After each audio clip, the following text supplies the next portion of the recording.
Isang pamilya ang inyong mga sariling interes. Tayo po ay magtatagumpay. Tayo po ay mananalig.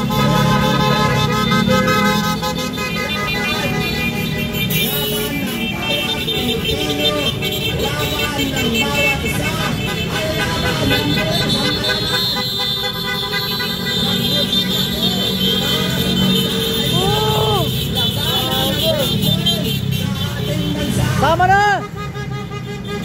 Amen! Ng aming mga kasamaan ay hindi mapapagod na labanan ang sa ating bansa. Kaya sana po, hinihiling namin na kayo bilang Pilipino ay huwag lamang manood o walang bahala sa inyong mga tahanan. Lumabas kayo, ipakita ninyo ang inyong suporta, pagkakaisa. Kung gusto niyong wakasan ang korupsyon sa bansa natin. Magkaisa po tayo bilang isang Pilipino. Magkaisa po. Salamat po.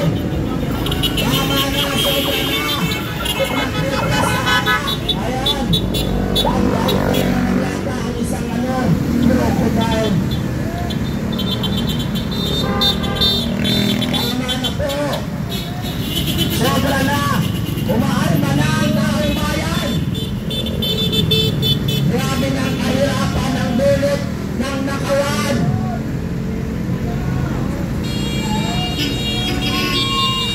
Hindi na po tayo papayag sa patuloy tayong ginawalang nila ng administrasyon nito habang nakikikanin ang patuloy na naghihira ang sambayan ng Pilipino dahil sa kagaguhan nila.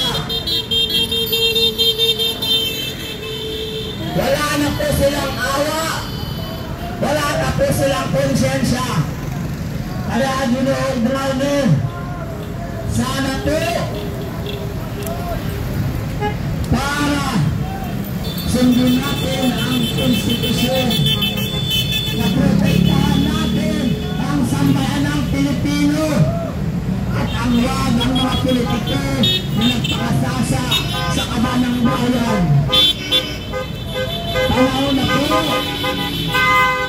para tanggalan niyo ng suporta ang gobyerno ito na wala nang ginawa kundi nagnakaw sa kaba ng bayan.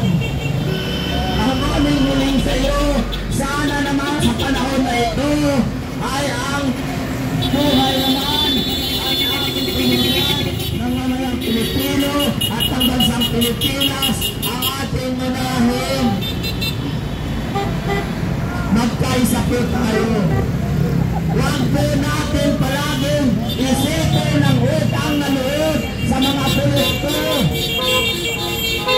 Minsan dahil sa utang na loob na yan ay hindi tayo makawala sa gusto natin mangyari.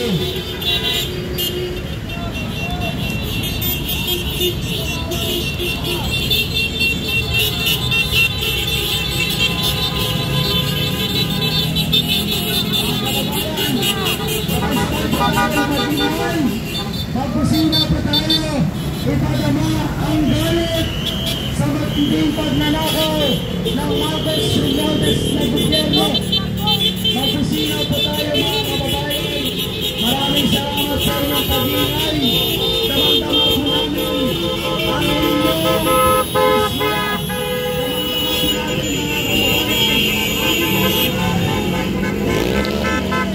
Sabay-sabay po tayo ang bumisina. Ayan, mukhang may text na naman sa administrasyon. Nakapotang na mga magnanakaw. Ay magsarili pa kayo si Pilipino.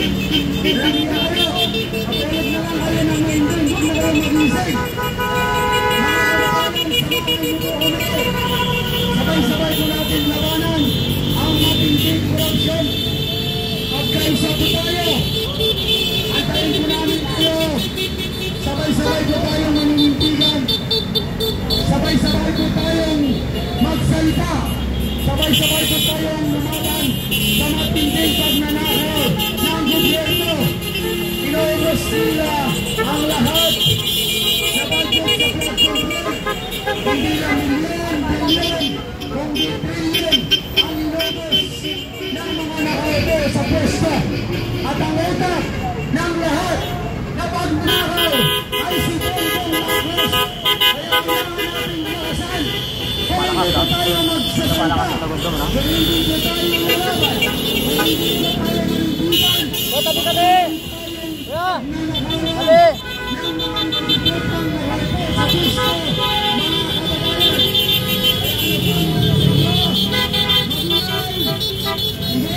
kusina! Ipadama ang galit! Magkusina po tayo! Itaramdam ko po na kayo ay galit na! At hindi lang po yan sa pamamagitan ng inyong pagkukusina. Samahan niyo po kami! Bukas ngayong pasok araw sa bawat linggo. Magkaisa po tayo at sabay-sabay po tayong manindigan. Ito sila po natin ang ating mga sasakyan. Ipatuloy natin ang pagkukusina laban sa kurap na gobyerno ito, mga kapatid.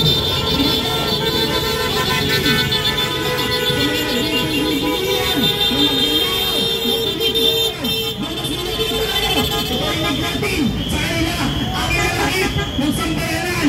Ayan po, ang inyong mga busina ang magsisilbing boses ng mga kabataan, pinagkaitan ng magandang serbisyo at napunta lang kung saan ang iilang mga politiko. Kaya po, tayo po nandito, hindi kaya po natin si Romeo Brawler na magsama sa konstitusyon sa sambayanan upang makasan ang ating mga paghihirap sa mga magdanaw na mga politiko na kapahirap ng bayan ito. Kaya mga kapatid, samahan niyo po kami dito. Tatlong araw na po kami dito. Hindi po dito laban sa korupsyon na ito. Kaya po, ang mga panahon upang tayong magkaisa at magsama-sama upang baguhin ang sistematikong korupsyon sa gobyerno ito. Simula sa pinakataas at pinakababa.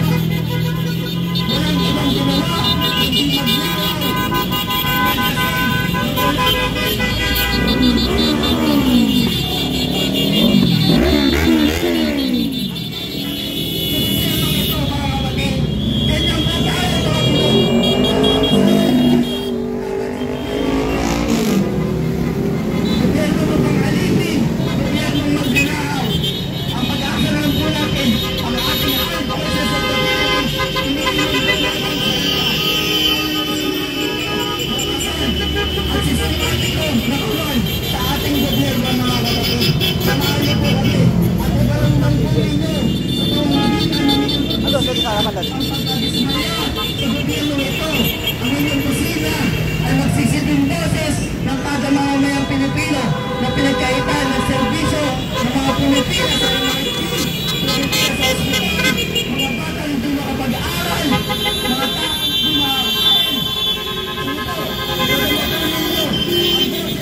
Mga paghihirap, mga kapatid.